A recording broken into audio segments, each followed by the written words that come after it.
Hello বন্ধুরা, welcome back to my channel flavours by Shubhra. আজকে চলে এসেছি চিকেন বিরিয়ানি নিয়ে।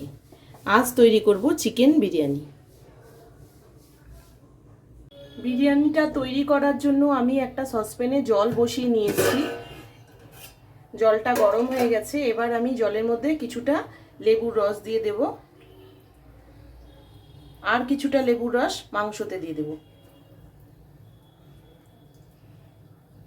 এই গরম জলটার মধ্যে আমি তেজপাতা, শুকনো লঙ্কা, দারচিনি, লবঙ্গ, গোলমরিচ, জিরে আর ছোট এলাচ দিয়ে দিচ্ছি।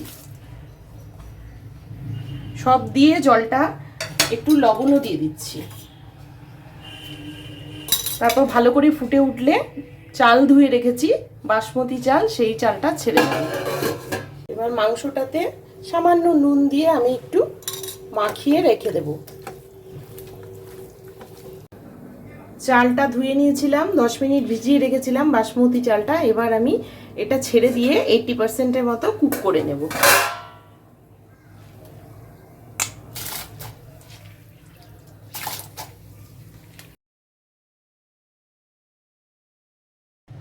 এই যে ভাতটা 80% কুক হয়ে গেছে, এই যে এরকম শক্ত শক্ত আছে, তখন আমি নামিয়ে নিয়েছি। এদিকে কড়াইতে তেল গরম হয়ে গেছে। প্রথমে আমি পেঁয়াজটা বেরেস্তা করে নেব।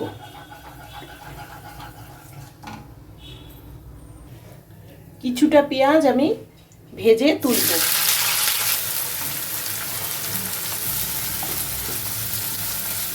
পেঁয়াজগুলো লাল করে ভেজে নিয়েছি, এবার তুলে নিচ্ছি। ওই তেলেই আমি আলুগুলো ভেজে তুলব।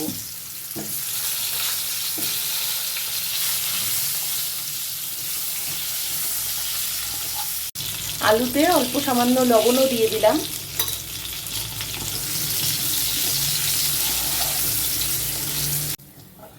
আলুগুলো এবারে তুলে নিচ্ছি।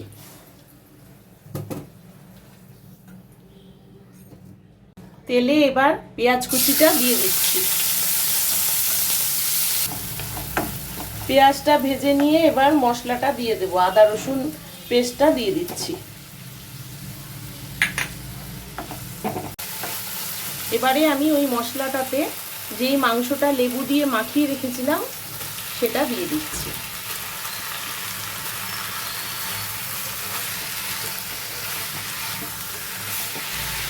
হলুদ গুঁড়ো দিয়ে দিলাম।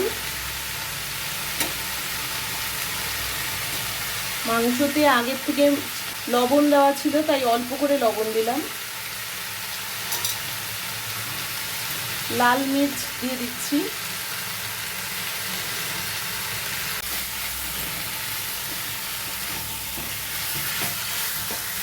পাঁচ মিনিট মতো কষিয়ে নেওয়ার পর এবার আমি টক দই ফেটিয়ে রেখেছিলাম সেটা দিয়ে দিলাম।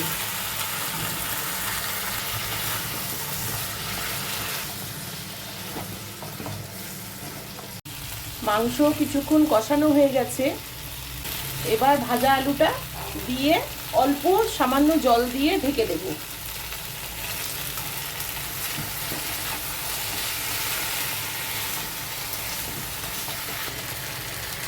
সামান্য জল দিলাম, কারণ মাংস 80% মতো সিদ্ধ হবে, বাকিটা ভাতের সাথে হবে।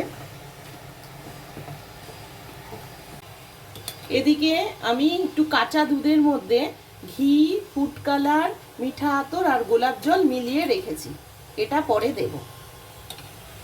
সসপ্যানে আমি কিছুটা রিফাইন তেল দিয়ে এর মধ্যে ঘি দিয়ে দিচ্ছি।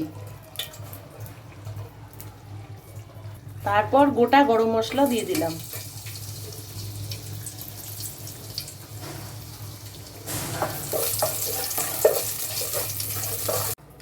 এবারে মাংসটা আগে সবার নিচে দিয়ে দেব।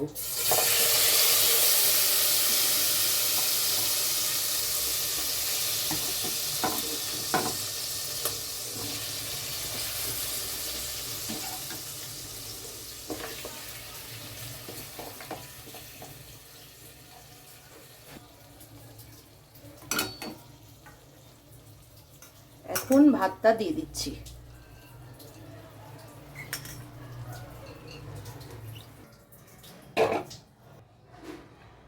এখন ডিম দিয়ে দিচ্ছি।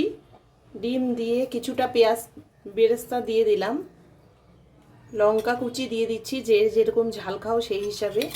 এবার এই যে একটা পেস্ট বানিয়ে রেখেছিলাম ঘি টি সব দিয়ে, সেটা একটু দিয়ে দিচ্ছি। আবার ভাতটা দিয়ে দিচ্ছি। আমি ডিম দিয়েছি, তোমরা চাইলে ডিম ছাড়াও করতে পারো। এইভাবে লেয়ার লেয়ার ভাবে এটাকে সাজাতে হবে, তারপরে দমে বসাতে হবে। আবার মাংস দিয়ে দিচ্ছি।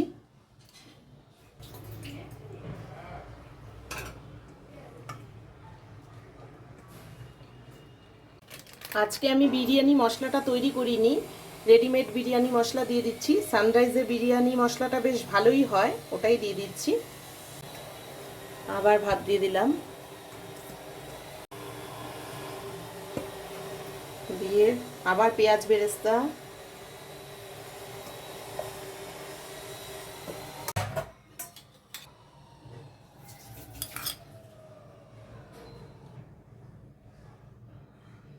মিঠা আতর আর দুধের মিশ্রণটা দিয়ে দিলাম, দিয়ে আবার একটু পেঁয়াজ বেরেস্তা, কাঁচা লঙ্কা কুচি,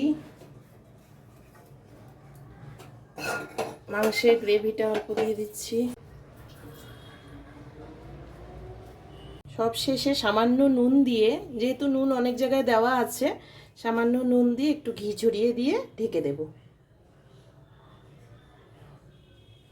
রান্নাটা কমপ্লিট হয়ে গেছে। এবার আমি ঢেকে একটা শিলনোড়া চাপা দিয়ে দেব, আর উনানের হিটটা একদম লোতে রাখতে হবে। দমে 10 মিনিট বসানো থাকলে তাহলেই বিরিয়ানিটা তৈরি হয়ে যাবে। বিরিয়ানিটা সাজানো কমপ্লিট হয়ে গেছে। 10 মিনিট দমে বসানোর পর এবার আমি খুলে নিচ্ছি। আধ ঘন্টা তারপর গ্যাস বন্ধ করে রেস্টে রেখে দিয়েছিলাম। দেখি এবার কেমন হয়েছে। খুলতে খুলতেই দারুণ স্মেল বেরোচ্ছে।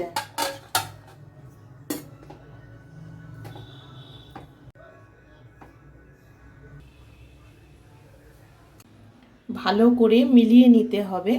আপনাদের যদি আমার এই রান্নাটা ভালো লেগে থাকে তাহলে ভিডিওটিকে লাইক করো, চ্যানেলটিকে সাবস্ক্রাইব করো, আর যারা ফেসবুক পেজ থেকে দেখছো তারা পেজটিকে ফলো করো।